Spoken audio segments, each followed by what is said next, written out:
नमस्कार। आज हम एक बहुत ही संवेदनशील और जटिल मुद्दे पर गहराई से बात करने वाले हैं। यह है इजराइल फिलिस्तीन संघर्ष।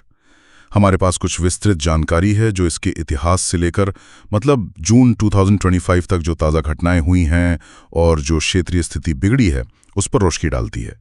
हमारी कोशिश ये रहेगी कि हम इसके जो मुख्य बिंदु हैं उन्हें समझें, मतलब ये संघर्ष यहाँ तक पहुँचा कैसे और ख़ास तौर पर 7 अक्टूबर 2023 के बाद क्या क्या हुआ और अब ज़मीनी हकीकत वो क्या है।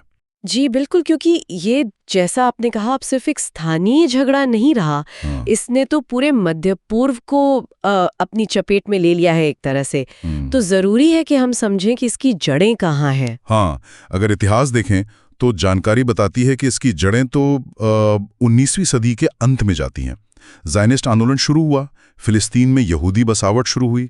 जाहिर है इससे वहाँ जो अरब आबादी थी उसके साथ तनाव तो पैदा होना ही था। बिल्कुल। और फिर 1947 में वो संयुक्त राष्ट्र का विभाजन प्रस्ताव आया, जिसे यहूदी नेतृत्व ने तो मान लिया था, पर अरब देशों ने उसे पूरी तरह से खारिज कर दिया। और फिर 1948 में इजराइल की स्थापना हुई। हाँ, और उसके फौरन बाद वो पहला अरब इजराइल युद्ध छिड़ गया। हाँ, और उसी दौरान हुआ नकबा, जिसे विपदा कहते हैं, जब करीब 7 लाख फिलिस्तीनी अपने घरों से विस्थापित हुए।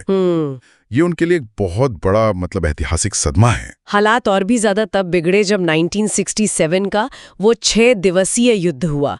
उसमें इजराइल ने गाजा पट्टी, वेस्ट बैंक और पूर्वी यरूशलेम पर भी कब्जा कर लिया। जी, इसके बाद शांति की कोशिशें तो हुई बीच बीच में, जैसे ओस्लो समझौता। हाँ, लेकिन वो क्या कहते हैं, कामयाब नहीं हो पाई। हाँ, मतलब वो नाकामी रही एक तरह से। हाँ, और शायद उसी ओस्लो समझौते की नाकामी ने हमास जैसे समूहों के लिए जमीन तैयार की, जो इजरायली कब्जे के खिलाफ मतलब सशस्त्र प्रतिरोध की बात करते हैं। तो वहां से एक नया दौर शुरू हुआ और फिर आया वो दिन 7 अक्टूबर 2023, जिसने शायद सबको हिलाकर रख दिया।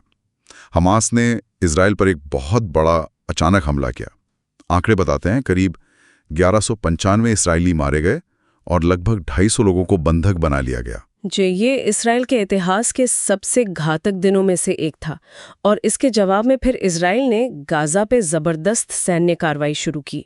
पहले भीषण हवाई हमले हुए, फिर पूरी नाकाबंदी कर दी गई और फिर 27 अक्टूबर 2023 से जमीनी हमला भी शुरू हो गया। और अब जून 2025 तक आते आते इसके नतीजे तो बहुत ही भयावह रहे हैं। आंकड़े वाकई चौंकाने वाले हैं। 55,000 से ज्यादा फिलिस्तीनी मारे जा चुके हैं, 1,30,000 से ज्यादा लोग घायल हैं और करीब 18 लाख लोग मतलब गाजा के अंदर ही बेघर हो चुके हैं। और पूरा हेल्थ सिस्टम वो तो लगभग तबाह हो चुका है। खाने पीने की चीजें, दवाएं, पानी, इन सब की भारी किल्लत है। मानवीय संकट बहुत गहरा है। और जैसा हमने शुरू में कहा था, ये आग अब सिर्फ गाजा तक ही सीमित नहीं है। हाँ, ये फैल गई है। जानकारी ये भी बताती है कि अप्रैल और जून 2025 में इजराइल ने ईरान के अंदर कुछ हमले किए, परमाणु ठिकानों और जेलों पर। अच्छा जी, और ईरान ने भी फिर मिसाइलों और ड्रोनों से पलटवार किया। तो मतलब ये सीधा टकराव हो गया ईरान और इजराइल के बीच। हाँ, एक तरह से प्रॉक्सी वॉर से आगे बढ़कर सीधा टकराव दिखने लगा।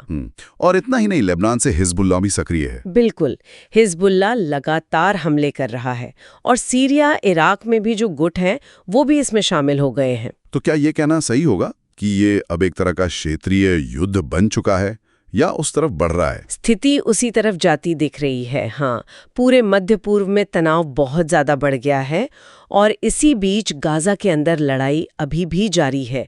खासकर वो शुजाइया जैसे इलाके हैं, घनी आबादी वाले। हाँ, शुजाइया का नाम तो पहले भी सुना है लड़ाइयों में। जी, वहाँ पहले भी बहुत भीषण लड़ाई हो चुकी है। वहाँ जमीनी लड़ाई चल रही है।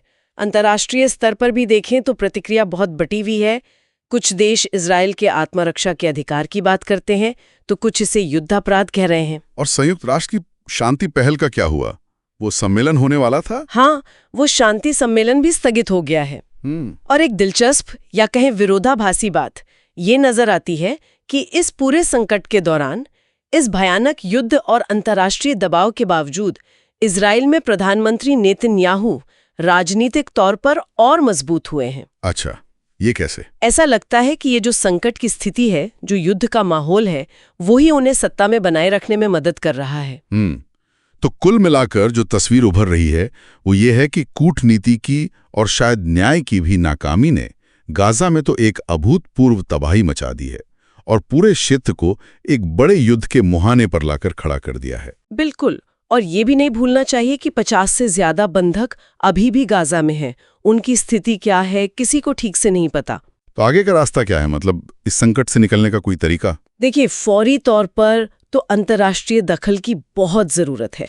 सबसे पहले एक टिकाऊ संघर्ष विराम होना चाहिए, बड़े पैमाने पर मानवीय मदद पहुंचनी चाहिए गाजा में, और फिर एक लंबे समय के लिए एक ऐसे राजनीतिक समाधान की दिशा में काम करना होगा जो इजराइल की सुरक्षा चिंताओं का भी ध्यान रखे और फिलिस्तीनियों के आत्मनिर्णय और संप्रभुता के अधिकार का भी सम्मान करे। पर क्या ये मुमकिन है? मतलब आखिर में एक सवाल ये भी मन में आता है कि जब दोनों तरफ इतना ज्यादा अविश्वास है, इतना दर्द भरा इतिहास है, तो क्या वाकई कोई ऐसा राजनीतिक रास्ता निकल भी सकता है जो दोनों की उम्मीदों पर खरा उतरे और वहां स्थायी शांति ला सके? ये एक बड़ा सवाल है।